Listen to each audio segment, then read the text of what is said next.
ادعوا شهداءكم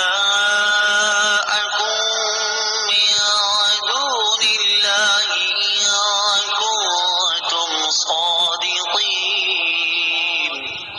ترجمہ: اور اگر تمہیں اس کتاب کے بارے میں کوئی شک ہو جو ہم نے اپنے خاص بندے پر نازل کی ہے تو تم اس جیسی ایک صورت بنا لاؤ اور اللہ کے علاوہ اپنے سب مددگاروں کو بلا لو اگر تم سچے ہو۔ وَإِن كُنتُمْ فِي رَيْبٍ، اور اگر تمہیں کچھ شک ہو۔ تفسیر صراط الجنان میں ہے۔ اس سے پہلی آیات میں اللہ تعالیٰ کی قدرت و وحدانیت کا بیان ہوا، اور یہاں سے حضور سید المرسلین صلی اللہ تعالیٰ علیہ وسلم کی نبوت اور قرآن کریم کے اللہ تعالیٰ کی بے مثل کتاب ہونے کی وہ قاہر دلیل بیان فرمائی جا رہی ہے جو طالب صادق کو اطمینان بخشے اور منکروں کو عاجز کر دے۔ اللہ تعالیٰ کی عظمت کی سب سے بڑی دلیل محمد مصطفیٰ صلی اللہ تعالیٰ علیہ وسلم ہے، اور محمد مصطفیٰ صلی اللہ تعالیٰ علیہ وسلم کی عظمت کی سب سے بڑی دلیل قرآن ہے۔ لہٰذا اس رکوع میں ترتیب سے ان سب کو بیان کیا گیا ہے۔ علی عبدنا، اپنے خاص بندے پر۔ تفسیر صراط الجنان میں ہے۔ اس آیت میں خاص بندے سے حضور پر نور صلی اللہ تعالی علیہ وسلم مراد ہے۔ یہاں اس انداز تعبیر میں نبی رحمت صلی اللہ تعالی علیہ وسلم کی شان محبوبیت کی طرف بھی اشارہ ہے۔ اعلیٰ حضرت امام احمد رضا خان علیہ الرحمت الرحمان کیا خوب فرماتے ہیں، لیکن رضا نے ختم سخن اس پہ کر دیا، خالق کا بندہ خلق کا آقا کہوں تجھے۔ فَأْتُوا بِسُورَةٍ مِّن مِّثْلِهِ، تو تم اس جیسی ایک صورت بنا لاؤ۔ تفسیر صراط الجنان میں ہے۔ آیت کے اس حصے اور اس کے بعد والی آیت میں قرآن کے بے مثل ہونے پر دو ٹوک الفاظ میں ایک کھلی دلیل دی جا رہی ہے کہ اپنی فصاحت و بلاغت پر ناز کرنے والوں کو چیلنج ہے کہ اگر تم قرآن کو اللہ تعالیٰ کی کتاب نہیں بلکہ کسی انسان کی تصنیف سمجھتے ہو تو چونکہ تم بھی انسان ہو لہٰذا اس جیسی ایک صورت بنا کر لے آؤ جو فصاحت و بلاغت، حسن ترتیب، غیب کی خبریں دینے اور دیگر امور میں قرآن پاک کی مثل ہو۔ اور اگر ایسی کوئی صورت بلکہ آیت تک نہ بنا سکو تو سمجھ لو کہ قرآن اللہ تعالیٰ کی کتاب ہے، اور اللہ تعالیٰ کی کتاب کا انکار کرنے والوں کا انجام دوزخ ہے جو بطور خاص کافروں کے لیے تیار کی گئی ہے۔ نوٹ: یہ چیلنج قیامت تک تمام انسانوں کے لیے ہے۔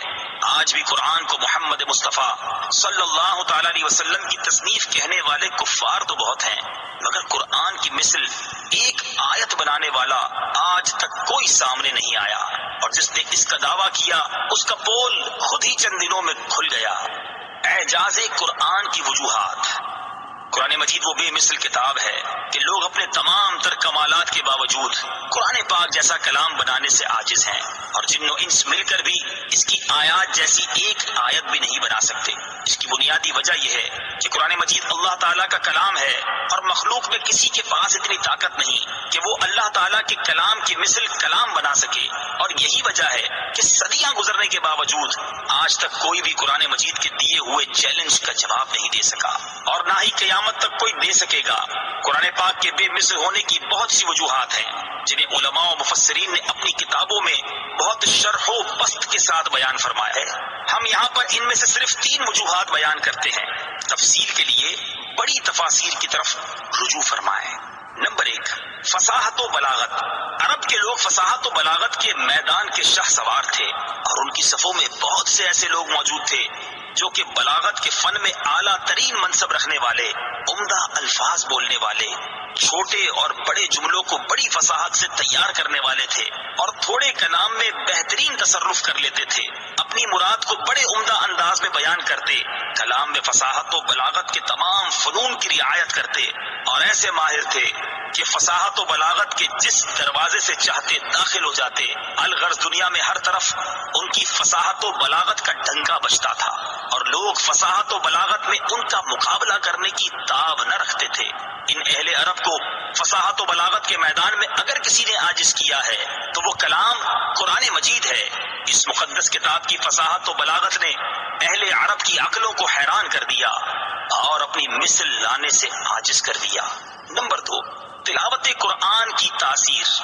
قرآن مجید کے بے مثل ہونے کی ایک دلیل یہ بھی ہے کہ اس سے پڑھنے اور سننے والا کبھی سیر نہیں ہوتا اور نہ ہی اس سے اکتاتا ہے۔